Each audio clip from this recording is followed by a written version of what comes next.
নমস্কার। আলোচনা করব নৃসিংহ জয়ন্তী বা নরসিংহ জয়ন্তী নিয়ে। প্রতি বছর শুক্লা চতুর্দশী তিথিতে এই নরসিংহ জয়ন্তী পালিত হয়ে থাকে। বিশ্বাস করা হয় যে এই তিথিতে ভগবান বিষ্ণু ভক্ত প্রহ্লাদকে রক্ষা করার জন্য নরসিংহের অবতার গ্রহণ করেছিলেন। ভগবান বিষ্ণু নরসিংহ অবতারে অর্ধেক সিংহ ও অর্ধেক মানুষের রূপ ধারণ করেছিলেন। তাই ভগবান এই যে রূপকে নরসিংহ রূপ বলা হয়ে থাকে। নৃসিংহ বিষ্ণুর চতুর্থ অবতার। পুরাণ, উপনিষদ ও অন্যান্য প্রাচীন হিন্দু ধর্মগ্রন্থে তার উল্লেখ রয়েছে। সাধারণত দুষ্টের দমন ও শিষ্টের পালনের অন্যতম প্রতীক তিনি। প্রাচীন মহাকাব্য অনুসারে 1000 বছরেরও বেশি সময় ধরে তার পূজা প্রচলিত রয়েছে। অতীতে শাসক ও যোদ্ধারা নৃসিংহদেবের পূজা করতেন। অশুভর ওপর সবসময় শুভর জয় হয়, একথা বোঝাতেই নরসিংহ অবতারের আবির্ভাব হয়েছিল। তাই নরসিংহ জয়ন্তীতে উপোস ও পূজা করলে জীবন থেকে দুঃখ, কষ্ট, ব্যর্থতার মতো সমস্ত অশুভ প্রভাব শত্রু নাশ হয়ে থাকে এবং জীবনের নানান সমস্যার সমাধান হয়ে থাকে। এই নৃসিংহ চতুর্দশীর দিনকে যে সমস্ত ব্যক্তিরা নৃসিংহদেবের পূজা এবং উপোস করবেন তাদের জীবনে সমস্ত অশুভ শক্তি দূর হবে।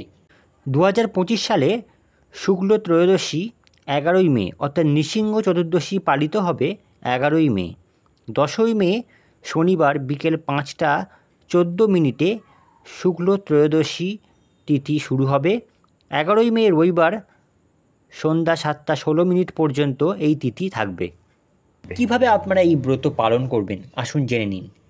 নৃসিংহ জয়ন্তীতে আপনারা সূর্যোদয়ের আগে স্নান সেরে নেবেন, পরিষ্কার পোশাক পরিধান করে ব্রতের সংকল্প গ্রহণ করবেন, নৃসিংহদেবকে অভিষেক করবেন। যে সমস্ত ব্যক্তিরা অভিষেক করতে পারবেন না তারা অবশ্যই অভিষেক দর্শন করতে পারেন। নৃসিংহদেবের সাথে দেবী লক্ষ্মীর পূজা অর্চনা করবেন। এই দিনকে ভোগ হিসাবে ফল নিবেদন করবেন, আম, নারকেল ইত্যাদি ফল নিবেদন করবেন। নৃসিংহদেবকে মিষ্টি নিবেদন করবেন এবং তুলসী পাতা নিবেদন করবেন।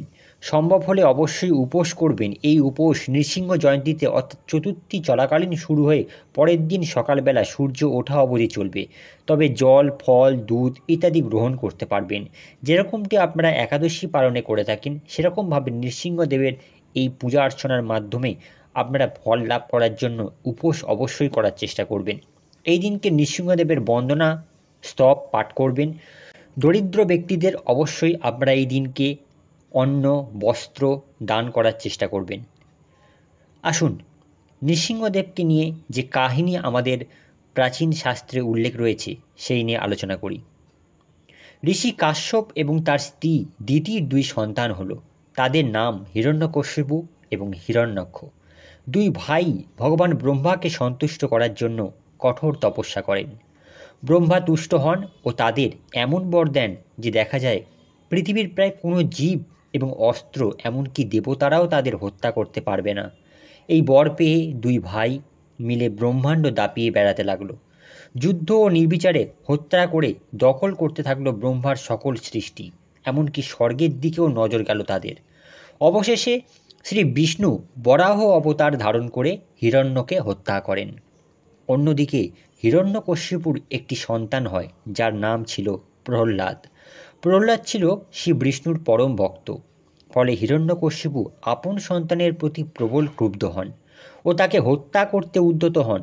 নানাভাবে প্রহ্লাদের জীবন শেষ করার চেষ্টা করা হয়, তবে প্রতিবারই ভগবান শ্রী বিষ্ণুর নাম জপ করার কারণে আশ্চর্য রকমভাবে প্রহ্লাদের প্রাণ বেঁচে যায়। হিরণ্যকশিপু এমনকি তার শিশু সন্তানকে জ্যান্ত জ্বালিয়ে দেওয়ারও চেষ্টা করে। সেবারেও রক্ষা পায় প্রহ্লাদ। হিরণ্যকশিপু ক্রোধে হিতাহিত জ্ঞানশূন্য হয়ে পড়ে। সে প্রহ্লাদকে বলে ভগবান শ্রী বিষ্ণুর অস্তিত্বের প্রমাণ দিতে। প্রহ্লাদ জানায় ভগবান বিষ্ণু সর্বত্র বিরাজমান, এমনকি রাজপ্রাসাদের স্তম্ভেও তিনি উপস্থিত রয়েছেন। হিরণ্যকশিপু অত্যন্ত অহংকার ও রাগের বশবর্তী হয়ে একটি স্তম্ভকে আঘাত করে। সঙ্গে সেই স্থান ভেঙে প্রকট হন ভয়ঙ্কর দর্শন নরসিংহ অবতার। আপন নখর দিয়ে হিরণ্যকশ্যপকে বধ করেন তিনি। পৃথিবীতে আবার শান্তি নেমে আসে। নরসিংহ অবতারের ভগবানের আবির্ভাবে এই দিনটিকেই নরসিংহ জয়ন্তী হিসাবে পালন করা হয়ে থাকে।